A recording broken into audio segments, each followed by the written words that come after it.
Maksudnya temenmu bawa kabur uangmu berapa juta? Iya, itu uang arisan gitu loh. Oh iya. Namanya kan arisan gitu. Uang arisan berapa nih kalau boleh tahu nih? 17 juta 2 kali, sama uang Hongkong 15.000, tapi dia kasih 8.000 pertama, dikasih separuh aja. Uang arisan dibawa 17 juta 2 kali. Gitu. Dibawa kabur gitu sama teman saya itu. Terus saya tuh solusinya gimana ya Miss ini? Ini kalau saya mau tanya, kalau masalah ini bisa dikasuskan nggak ya? Kasus dalam hal apa, Mbak? Maksudnya dilaporin gitu. Ya kamu laporin aja, tapi kan polisi nggak akan nanggepin utang piutang karena waktu utang piutang itu kamu tidak melibatkan polisi. Dan kamu sudah dibilang nggak boleh utang piutang. Majikan dengan pembantu aja nggak boleh utang piutang, apalagi kalian. Mau kasus kemana? Mau dibawa kemana kasus itu? Ya, tapi kan kalau arisan kan bukan utang loh Miss. Loh, arisan emangnya kalian ada itunya? Pegang surat-suratnya? Banyak ada apa, resit pentransferan gitu. Bukan, maksudnya surat perjanjian bahwa di Hongkong itu boleh bermain uang seperti itu? Nggak boleh loh ya. Kalian tidak boleh mendapatkan penghasilan selain menjadi pembantu. Nggak boleh bisnis lain.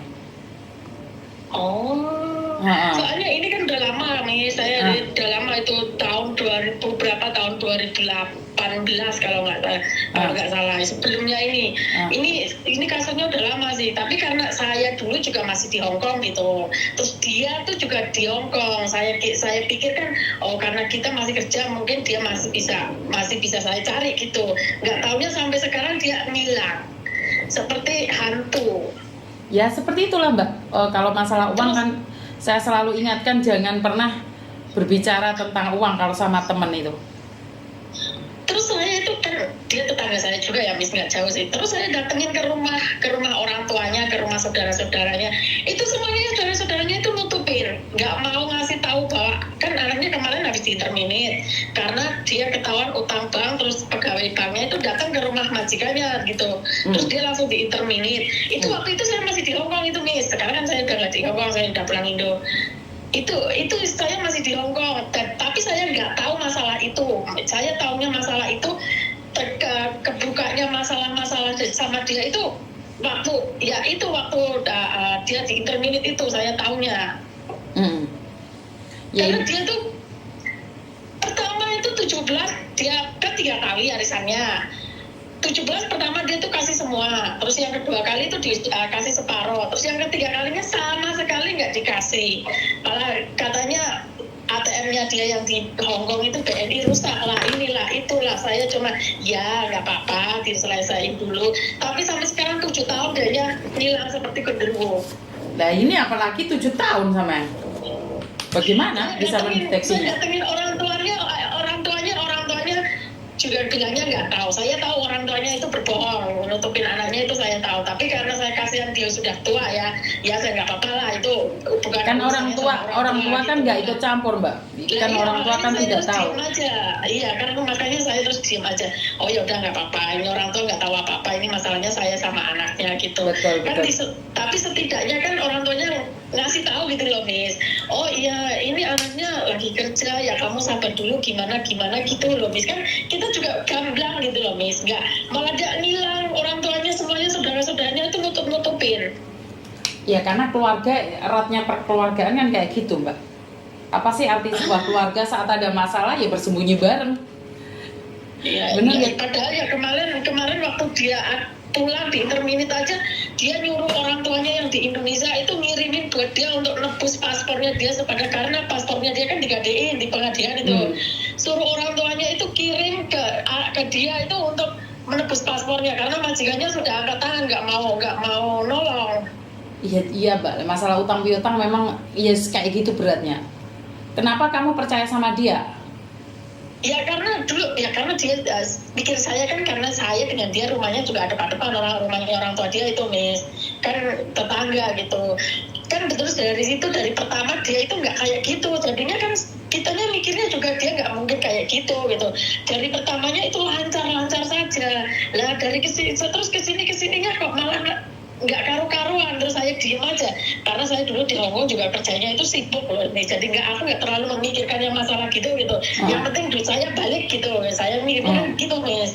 Lah terus kok lama-lama jadi nggak ada etikanya, ini gimana? Lah kemarin waktu dia di interminate, temannya dia itu bilang sama saya, katanya saya kan bilang itu yang kerja satu rumah sama kamu, teman saya itu masih di situ. Nggak ada, Mbak, itu dia sudah di terminate karena ketahuan majikannya utang bank, pegawai banknya datang ke sini, dia bilang gitu.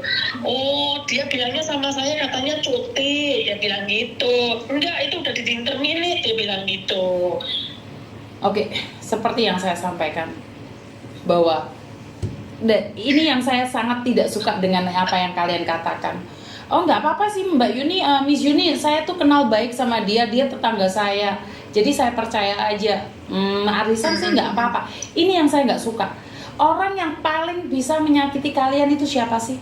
Orang yang paling kalian kenal. Bener nggak? Iya sih, benar, iya. Bener. Tapi saat saya mengingatkan jangan arisan, jangan ini, jangan itu, kalian selalu bilang nggak kok, sama tetangga sendiri masa iya sih nggak percaya. Ini loh Mbak, saat ditagih keluarga nggak akan peduli. Yang hancur siapa sih? Kalau masalah uang, manusia itu tidak bisa dipercaya. Contohnya saya sendiri, saya pegang uang donasi 30 juta punya almarhum Sri Murni, itu takut banget. Takut nggak amanah Mbak. Itu saya yang takut. Apalagi itu uang arisan yang kamu bilang tetangga, emang bisa seamanah itu manusia melihat uang? Bener gak sih? Nggak menyangka, iya bener emang. Nggak ada. Nggak menyangka. Itu sudah saya sangka Mbak, itu sudah saya sangka. Uang itu nggak bisa membuat orang amanah. Alim sekali loh. Nggak bisa. Uang itu nggak bisa. Nggak bisa. Uang itu nggak bisa. Saya tidak setuju dengan kalian mengatakan uang itu dia itu baik. Tidak bisa. Karena uang bisa merubah segalanya. Iya, Uang itu bisa merubah segalanya. Bener nggak? Bener, iya memang bener sih. Sekarang saya di Indo juga lagi ngerasain sih Miss kayak gitu. Ya Allah, saya minta duit saya sendiri kayak pengemis gitu. Astagfirullahaladzim. Padahal itu duit saya kerja di Hongkong itu siang malam loh Miss, nggak ada hentinya saya. Kok bisa dia bawa uang orang kayak gitu seenak-enaknya gitu? Iya kan nggak ada urusan. Dia nggak akan merasa berdosa karena uang itu memang seperti itu. Gitu. Uang itu bikin kalian tidak bisa berteman, tidak bisa bersahabat, tidak bisa bersaudara. Benar nggak sih? Terus gimana ya Miss, solusinya Miss gitu? Ya, solusinya ya ditagih kalau dia bayar, karena kalian nggak bisa ngasusin apa yang kalian ngasusin. Apalagi kamu bilang itu tetanggamu sendiri. Nagih itu udah berkali-kali sampai saya sendiri itu rasanya malu lah Miss. Bukan malu kayak saya minta sama dia, minta uang sendiri itu kayak udah malu gitu. Ya Allah, minta duit sendiri aja kalau kemis itu kayak apa gitu loh. Ya itu resiko Mbak. Makanya itu saya jangan bilang bahwa itu tetanggamu, saudaramu. Saya nggak percaya kalau sudah uang. Kemarin saya kan datengin itu kakaknya juga nyembunyiin, katanya ya sabar dulu, saya selama 7 tahun sudah sabar sama adiknya sampean tapi nggak ada etikanya, tak bilangin gitu. Ya percuma kamu marah sama kakaknya nggak akan ikut campur. Ya iya, kalau saya nggak marah sih, cuma saya suruh bilangin itu adiknya, itu sebilangin sama si yang namanya tuh si Rina itu suruh kasih etika sama saya, maunya itu gimana itu. Saya itu pernah Mbak, ada salah satu anak buah saya ikut di kantor saya, terus ada yang nagih kayak gitu. Saya jelas marah dong, kan saya tidak tahu perjanjian kalian. Saya sudah bilang, adik saya sendiri punya utang pun jangan sesekali datang ke tempat saya dan nagih. Itu prinsip. Karena saat kalian janjian saya tidak diikut sertakan dan saya nggak tahu. Itu memang sebuah prinsip. Jadi ini masalah kalian pribadi, jangan melibatkan orang lain. Nah inilah, kita itu nggak ada hukumnya. Orang itu tidak takut dengan agama. Mereka bersumpah nangis-nangis, mereka nggak takut dengan agama. Tapi mereka itu takut dengan peraturan kalau di Hongkong. Coba dia buang sampah sembarangan, kena denda 3.000, nggak dibayar. Dicari dia sampai kemana-mana. Kan aneh dong. Seharusnya kita Iya, itu lebih benar. takut sama Tuhan. Mereka bersumpah bahwa bapaknya sakit, ibunya sakit, dia pinjam uang, nangis-nangis, padahal bapak ibunya masih sehat, Mbak. Ya sama itu Mbak, itu jenis, itu anaknya, padahal bapaknya masih sehat, masih hidup loh. Dibilangin sama majikannya bapaknya sudah meninggal loh. Karena Iya. cuma gara-gara apa? Gara-gara duit biar majikannya itu ngasih sumbangan sama dia. Astagfirullahaladzim, aku sampai ngeluh dada loh Mbak. Astagfirullah. Dan nggak aneh, Heran aku. nggak aneh. Saya bilang nggak Ya, aneh. kalau masalah duit ya jangan bawa-bawa orang tua atau Kenapa? anak gitu. Kenapa? Mereka sudah buntu otaknya, Mbak. Otak mereka sudah gila. Mereka sudah tidak bisa berpikir lagi secara normal. Paham maksud saya? Paham, iya ya. Jadi kalau sudah masalah uang, saya sudah bilang. Apa? Masalah uang tidak ada saudaranya.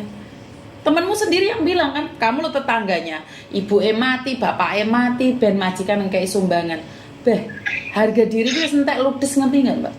Tapi Iya Miss. otak sudah buntu. Orang kalau sudah utangnya banyak itu otaknya buntu Mbak. Dia itu nggak akan mikirin orang lain. Yang dia pikirkan bagaimana bisa mendapatkan uang, bagaimana caranya menipu orang, bagaimana caranya seperti ini seperti itu. Karena gaya hidup mewah, Iya benar. pura-pura Iya, kaya. pura-pura kayak dia di Indonesia bikin rumah gede, tapi nyatanya duitnya duit dari nipu orang. Nah itu yang terjadi kan. Karena itu saya bilang banyak akhir-akhir ini orang termotivasi untuk memperkaya diri dan mengkhianati orang lain, menyakiti orang lain. Kalau saya enggak, saya tidak termotivasi untuk menjadikan diri saya kaya. Menjadikan Iya, diri benar. saya tenang dan bahagia itu lebih baik daripada kaya boleh, punya tapi utang. dengan hasil sendiri gitu. Betul. Jadi ya mau gimana? Karena ini sudah di media-media sosial kita itu doktrin agar terlihat kaya. Ya Allah, nggak bisa sampai saya sabar itu 7 tahun Miss, tapi semakin didiemin malah semakin keterlaluan. Ya itulah logikanya hidup, Mbak. Jangan pernah percaya.